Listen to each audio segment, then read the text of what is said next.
তারপর ওনার কেন আরেকটা বিশ্ববিদ্যালয় লাগবে? হাম গুরুত্বপূর্ণ পাবে নাকি খাল খনন গুরুত্ব পাবে?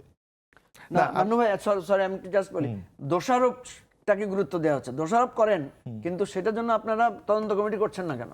হ্যাঁ, তদন্ত কমিটি কেন হচ্ছে না?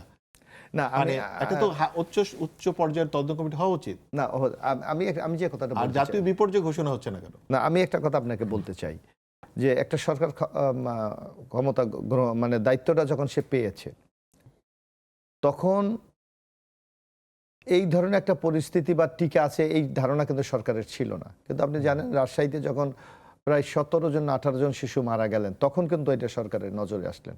এবং স্বাস্থ্যমন্ত্রীর আপনি বক্তব্যটা যদি একটু দেখেন, স্বাস্থ্যমন্ত্রী তাৎক্ষণিক কিন্তু রাজশাহীর ওখানে ডাইরেক্টর ছিলেন, মানে ওনার বিরুদ্ধে ব্যবস্থা উনি সরকারকে কিন্তু অবহিত করেন যে আমার এখানে এই পরিস্থিতি বিরাজ করছে।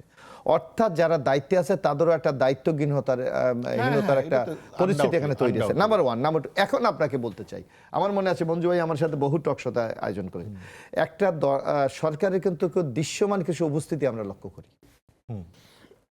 মানে সরকার যে খুব অ্যাক্টিভ বা কার্যকরী এটা বোঝা যায় আমাদের কয়েকটা মিনিস্ট্রির উপর, যেমন আপনার স্বরাষ্ট্র, অর্থ, স্থানীয় সরকার, তারপর স্বাস্থ্য, এগুলির উপর ডিপেন্ড করে।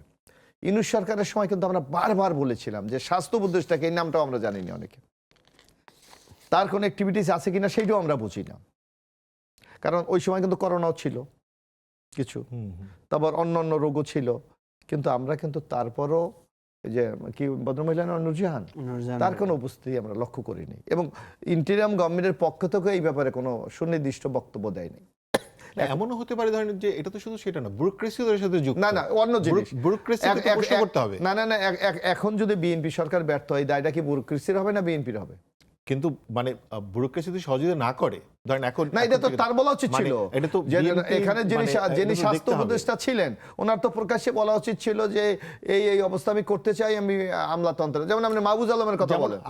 না আমি একটু বলি আপনাকে, যেমন মাহবুজ আলম যখন তথ্য মন্ত্রণালয় ছিল, সে কিন্তু প্রকাশ্যে বলেছে আমাকে গত 4 মাস কোনো ফাইল আমার কাছে দেওয়া হয়নি। উনি কিন্তু প্রকাশ্যে সাংবাদিক সম্মেলন করে বলেছে। সেটা তো সরকার শেষ হয়েছে বলে তারপরে বলেছে, আগে না ওই সময় বলে সরকার থাকা অবস্থায় বলেছে, থাকা অবস্থা বলেছে। তা আমার মনে হয় নুরজাহান বেগমের এই ধরনের বক্তব্য দেওয়া উচিত ছিল। কেন উনি আহমেদ টিকে আনতে পারে নাই, কেন কখনো কোনো বক্তব্য দিয়েছেন? আমরা তো আমি তাইলে এই ধরনের লোককে আমি কেন বাছাই করব? বরং আপনার নিশ্চয়ই মনে আছে, কিন্তু যেমন ধরেন যে এই দায় কেন বর্তমান সরকার নিচ্ছে? নাই তো বর্তমান সরকার নিচ্ছে না। মহসব ভাই, এই যে স্বাস্থ্য উপদেষ্টার যে একজন বিশেষ সহকারী ছিলেন, ওনার ডাকনাম সম্মত খসরু, ডাক্তার খসরু, উনি কিন্তু একটা স্টেটমেন্ট দিয়েছেন। 1 নাম্বার। 2 নাম্বার হচ্ছে স্বাস্থ্য উপদেষ্টা যিনি আছেন, দেখেন ওনার ব্যাপারে তো প্রচুর কথাবার্তা আমরা শুনি, কিন্তু বাস্তব ভিত্তিক ব্যবস্থাটা কি? আপনি দেখবেন স্বাস্থ্য মন্ত্রণালয়ে বহুদিন এমন ঘটনাও ঘটেছে যে জামাতপন্থী এবং বিএনপি পন্থী ডাক্তারদের মানে হাতাহাতি মারামারির মতো পরিস্থিতি ঘটনা ঘটেছে।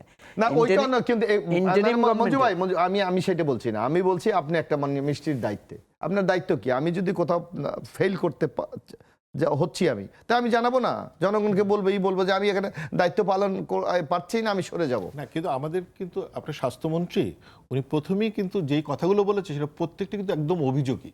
তাহলে যদি অভিযোগ হয় এখন বর্তমান যিনি, তাহলে সেটা নিয়ে তো একটা উচ্চ পর্যায়ের তদন্ত সেটা হতে পারে। আপনি যেটা বলছেন কমিটি হবে না, এই যে আলোচনা তদন্ত করবে না সরকার, তদন্ত করবে না যেটা কেন হচ্ছে, কেন হলো না, এটা তো সরকার একটা প্রাথমিক একটা সামারিতে বলেছে যে এই টিকা আনার ব্যবস্থা করে নাই বলে এই পরিস্থিতিটা তৈরি হয়েছে। না আরো কঠিন কথা বলছে এদের মৃত্যুদণ্ড হওয়া দরকার, এই ধরনের কথা বলেছে। কিন্তু কথা হলো আপনি করে দিচ্ছেন না অপরাধীকে, তো আপনি আড়াল করে ফেলতেছেন। মানু ভাই, আপনি সেইটা বলতে পারেন যে এখন হলো কি আমাদের দেশে একটা কালচার আছে, আপনি লক্ষ্য করেন, হয়তো বিএনপি গভর্নমেন্ট এই ক্ষেত্রে একটু নিজেদেরকে একটু সহনশীল লাগছে যে একটা প্রিভিয়াস গভর্নমেন্টের বিরুদ্ধে একটা অ্যাকশন নেয় অথবা তা প্রতিহিংসা, এই ধরনের একটা কথা কিন্তু আমাদের প্রিভিয়াস গভর্নমেন্ট, তাহলে মানে এরকম ধরবো যে প্রিভিয়াস গভর্নমেন্টের অনেকেই যেহেতু এই বর্তমান সরকারের সাথেও আছেন, আতে প্রিভিয়াস গভর্নমেন্টেরই একটা ডেমোক্রেটিক এক্সটেনশন আমরা বলতে পারি না।